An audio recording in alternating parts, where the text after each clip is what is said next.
Nos, igen. A szerelem elején, a házasság elején a nő kételkedik és kérdi, mit tegyek, hogy érez. Olyan 30-35 évnyi házasság után már a férfi kérdi, mondd, mit tegyek, hogy érez. Na most, ehhez a témához kapcsolódik a következő jelenetünk. Nevezhetnénk úgy is, hogy jelenetek egy házasságból.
Képzeld, a Jucika a másodikról kutyamelhelyet csinál. kutya menhet. Na látod, az már nekünk van. De Béla, hát nincs is kutyám. Dehogy te főzöl, drágám. Én az édesanyámtól tanultam. Hát erről beszélek. Kutyának való. Mindazt várom, hogy leteszed a tányért a földre, megvakarod a fülemet, hát bizony Isten a hideg király. Ha lenne farkam, meg is csóvál.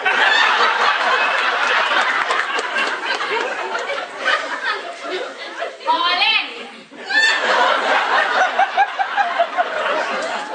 Mi van? Semmi, Béla. Csak mutattam az emlékeimbe, de nem találtam.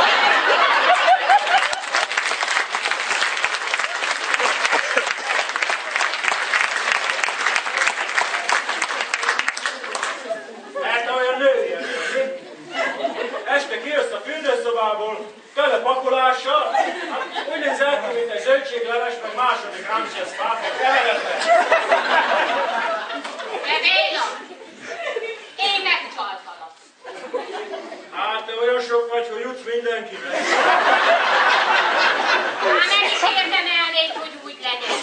De Béla, én sose tudnálak téged megcsalni. Téged nekem teremtett az Isten. Hát gondolok is rá néha. De Béla, ha már nem viszel szafarira, hát vigyél már valami közelebbi helyre. Hát gyere, kiviszlek a nyári konyhába. De komolyan, Béla! Hát utazzunk, egyszer élünk, még találhatnánk valami jó kis last minute utat. Régen, mint 2 éve, mi? De, na, találjunk már egy kis jó last Pont mint minute 2 utat. éve, ugye? Igen, pont mint 2 éve. Persze. Mert 2 éve emlékszel a londoni útra? Hogy milyen olcsó volt? Csak az összeg szerint kellett befizetni az utazási irodának. Persze, mert mire vittük a második felét, már elszöktek a pénzzel. Béla, utazzunk hát. Találhatnánk még egy jó kis last minute utat. Jó. Komolyan mondod? Tudsz valami jó kis last minute utat? Tudok. Iratba. Hotel Bin Laden. Erről még meg is hallottam. Hát csodálkoznék is hallottál volna.